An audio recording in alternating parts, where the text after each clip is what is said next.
जय श्री राधे। हरे कृष्णा। माघ मास महात्म अध्याय 25। आज इस अध्याय में हम देवद्युति द्वारा पिशाच को कही जाने वाली कथा, जो कि केरल देश के एक ब्राह्मण की है, उसको श्रवण करेंगे। तो आइए सुनते हैं। पिशाच कहने लगा कि हे मुनि, केरल देश का ब्राह्मण किस प्रकार मुक्त हुआ, ये कथा कृपा करके विस्तार पूर्वक कहिए। देवद्युति कहने लगा कि केरल देश में वासु नाम वाला एक वेद पारंगत ब्राह्मण था। उसके बंधुओं ने उसकी भूमि छीन ली, जिससे वह निर्धन और दुखी होकर अपनी जन्मभूमि त्याग कर देश विदेश में घूमता। किसी व्याधि से ग्रस्त होकर मृत्यु को प्राप्त हो गया। उसका कोई बांधव न होने के कारण उसकी वैदिक क्रिया नहीं हुई और ना ही उसकी दाह क्रिया हुई। इस प्रकार क्रिया के लोप होने से निर्जन वन में प्रेत होकर चिरकाल तक फिरता रहा। शीत ताप भूख प्यास के दुख के हाहाकार करता हुआ वह नंगे शरीर रोता फिरता था, परंतु उसको कहीं सद्गति नहीं दिखाई देती थी। सर्वथा दान ना देने से वह अपने कर्म फल को भोगता था। जो लोग अग्नि में आहुति नहीं देते, भगवान का पूजन नहीं करते, वे आत्मविद्या का अभ्यास नहीं करते, अच्छे तीर्थों से विमुख रहते हैं। जो लोग दुखी लोगों को स्वर्ण वस्त्र तांबूल रत्न फल तथा जल नहीं देते तथा छल कपट से जीविका प्राप्त करने वाले, दूसरों तथा स्त्रियों का धन हरने वाले, पाखंडी कुटिल चोर बाल वृद्ध अथवा आतुर और स्त्रियों पर निर्दयता करने वाले, आग लगाने वाले, विष देने वाले, झूठी गवाही देने वाले, कुमार्ग पर चलने वाले, माता पिता भाई बहन संतान तथा अपनी स्त्री का त्याग करने वाले, जो सब तीर्थों में दान लेते हैं, पालन करने वाले, स्वामी को त्यागने वाले, गौर तथा भूमि के चोर, वेदों की निंदा करने वाले, वृथा द्रोह करने वाले, प्राणियों की हिंसा करने वाले, देवता गुरु की निंदा करने वाले, ये सभी बारंबार प्रेत पिशाच राक्षस तथा बुरी योनियों में जन्म लेते हैं। अतः बुरे कर्मों से बचकर धर्म के कार्य तथा यज्ञ दान और तप आदि करने चाहिए, क्योंकि कर्म फल अवश्यमेव मिलता है। इस प्रकार प्रेत की गति देखकर पाप कर्म कदापि नहीं करने चाहिए। ब्राह्मण कहने लगा कि इस प्रकार उस केरल ब्राह्मण ने उस पर्वत पर अधिक समय व्यतीत करके एक मार्ग में एक पथिक को देखा, जो 2 गगरियों में त्रिवेणी का जल लिए हुए था। आनंद पूर्वक भगवान के चरित्र का गान कर रहा था। प्रेत ने उसका मार्ग रोककर कहा, तुम डरो मत, इस गगरी का जल मुझको पिलाओ, नहीं तो मैं तुम्हारे प्राण ले लूँगा।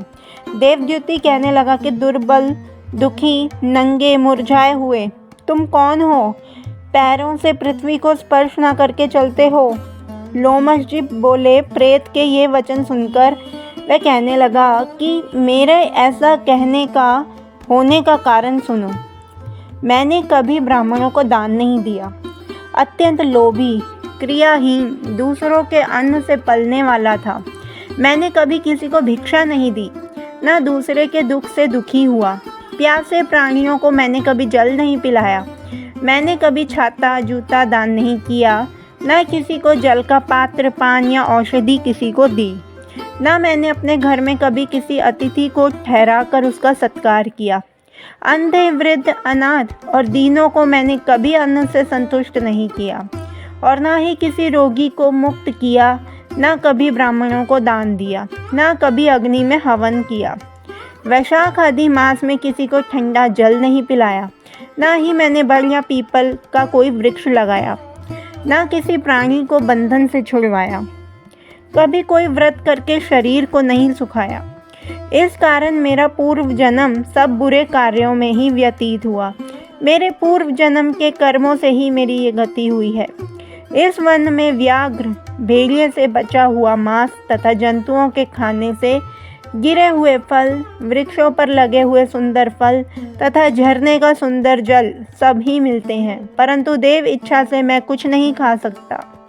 सर्प की तरह केवल पवन भक्षण करके जीवन व्यतीत करता हूँ। बल बुद्धि मंत्र पुरुषार्थ से लाभ हानि सुख दुख विवाह मृत्यु जीवन भोग रोग तथा वियोग में केवल भाग्य ही कारण होता है। कुरूप मूर्ख कुकर्मी निंदित तथा पराक्रम से हीन मनुष्य भी भाग्य से ही राज्य भोगते हैं। काले लूले लंगड़े नीतिहीन निर्गुण नपुंसक भाग्य से राज्य प्राप्त करते हैं। पर्वत पर भी बलवान राक्षस पिशाच रहते हैं, जिनमें से कभी कभी कोई कहीं कहीं वन में फिरते हुए अपने कर्म के अनुसार अन्न जल प्राप्त करते हैं, परंतु आपको उनका भय नहीं होना चाहिए, क्योंकि धर्मात्मा पुरुषों की उनकी पवित्रता ही रक्षा करती है। ग्रह नक्षत्र देवता सर्वथा धर्मात्माओं की रक्षा करते हैं। ये पिशाच आप जैसे भक्त की तरफ आंख उठाकर भी नहीं देख सकते। जो नारायण भगवान की भक्ति से पवित्र रहता है, उसको प्रेत पिशाच पूतना कोई बाधा नहीं दे सकते। भूत बेताल पिशाच गंधर्व काकिन शाकिनी ग्रह रेवती यज्ञ मात्र ग्रह भयंकर ग्रह कृत्या सर्प कुष्मांड तथा दूसरे दुष्ट जंतु पवित्र वैष्णव की तरफ देखते भी नहीं हैं।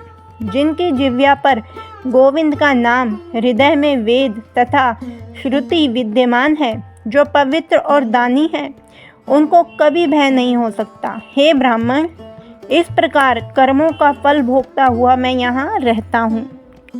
ऐसा सोचकर मैं शोक नहीं करता। एक बार मैं ज्वालिनी नदी के किनारे पर गया था। वहाँ पर घूमते हुए मैंने सारस के वचनों को सुना था। आज का अध्याय यहीं पर ही संपूर्ण होता है। अगला अध्याय हम कल श्रवण करेंगे। जय श्री राधे।